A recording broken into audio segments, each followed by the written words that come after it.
सुनो, आज योग है, योग दिवस है, अंतर्राष्ट्रीय योग दिवस। कितनी तारीख है? 21 जून। तो 21 जून को अंतर्राष्ट्रीय योग दिवस रखा गया। क्यों रखा गया है? क्योंकि विश्व में जब देखा गया कई चीज़ें चल रही हैं, फिटनेस के ऊपर कई वर्कआउट चल रहे हैं, कई चल रहे हैं, कई चीज़ें चल रहे हैं, लेकिन उसके बाद भी आदमी को शांति नहीं मिल पा रही। उसके बाद भी आदमी प्रसन्न नहीं है, खुश नहीं है, अपनी लाइफ में सुखी नहीं है। तो वहाँ से सबसे रास्ता निकला योग का। जैसे अपने थे बाबा रामदेव, उनने बड़ी जागरूकता दी इस भारत को, बड़ी पहल की योग के लिए, दमखम लगाई। तो लास्ट में जाके मोदी जी की सरकार की नहीं, अंतर्राष्ट्रीय योग दिवस रखा गया 21 जून को। अब पूरा देश नहीं, पूरा विश्व मनाता है योग दिवस। और क्यों मनाता है भाई? क्योंकि एक दिन तो ऐसा रखा जाए जिससे मतलब सबके अंदर एक सामूहिक वो आए और योग के प्रति जागरूकता फैले। क्योंकि योग हमें, अब योग का क्या अर्थ है? आत्मा को परमात्मा से जोड़ना। मतलब हम स्वयं को भी जाने और स्वयं को जानने के बाद परमात्मा को जाने, ये योग सिखाता है। योग के अंदर जैसे महर्षि पतंजलि हैं, उनने 8 नियम दिए हमें। यम, नियम, आसन, प्राणायाम, धारणा, प्रत्याहार, ध्यान, समाधि, है ना। प्रत्याहार 5वें नंबर पे, फिर धारणा, ध्यान, समाधि। यम नियम है ना, इनके अंदर 4 अंग हैं, 5 नियम है। यम में क्या है? यम में जैसे शौच, शुद्धि, ये करते ना हम, सुबह उठते हैं जैसे, वो यम में।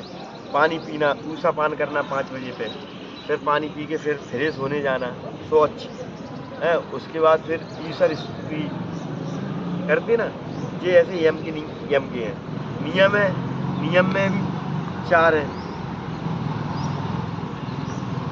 ईश्वर स्तुति, ब्रह्मचर्य और 2 और हैं, आहार, ऐसे।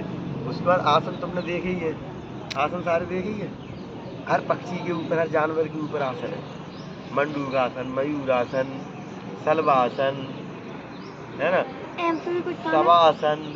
हर एक जानवर के पीछे उष्ट्रासन, हर एक जानवर के ऊपर नाम है। बकासन, जितने पक्षी हैं, जितने पशु हैं, उनके ऊपर नाम है। सर्पासन, है ना, जितने भी पक्षी प्रजातियां हैं, उन सब के ऊपर आसन बने हैं, क्योंकि उनकी आकृतियों में आके हमारे शरीर को अच्छा करते हैं। आसन के बाद आगे प्राणायाम। प्राणायाम क्या? प्राणायाम का मतलब क्या है? प्राणों को बढ़ाना है, प्राणों का आयाम करना। प्राण क्या है? श्वास। श्वास लेते हैं वो है प्राण, वही तो है प्राण। तो प्राणायाम मतलब प्राणों का आयाम करना, अपने शरीर में प्राण, जो प्राण है ना, उनको बढ़ाना ज़्यादा से ज़्यादा।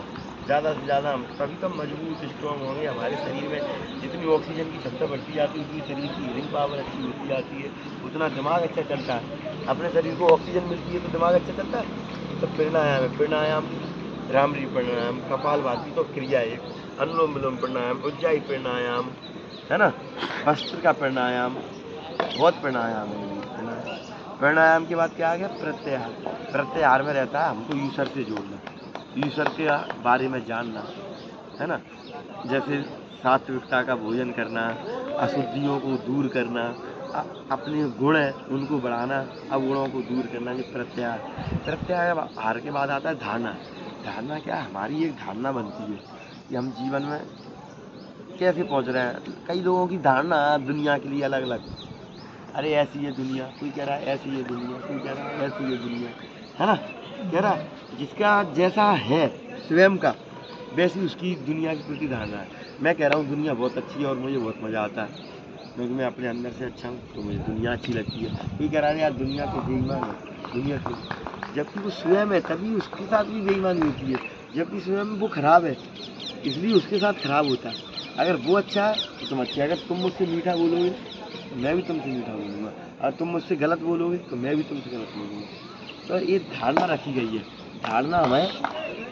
धारणा बनाई जाती है, धारणा आ जाती है अपने अंदर। फिर धारणा के बाद आता है ध्यान।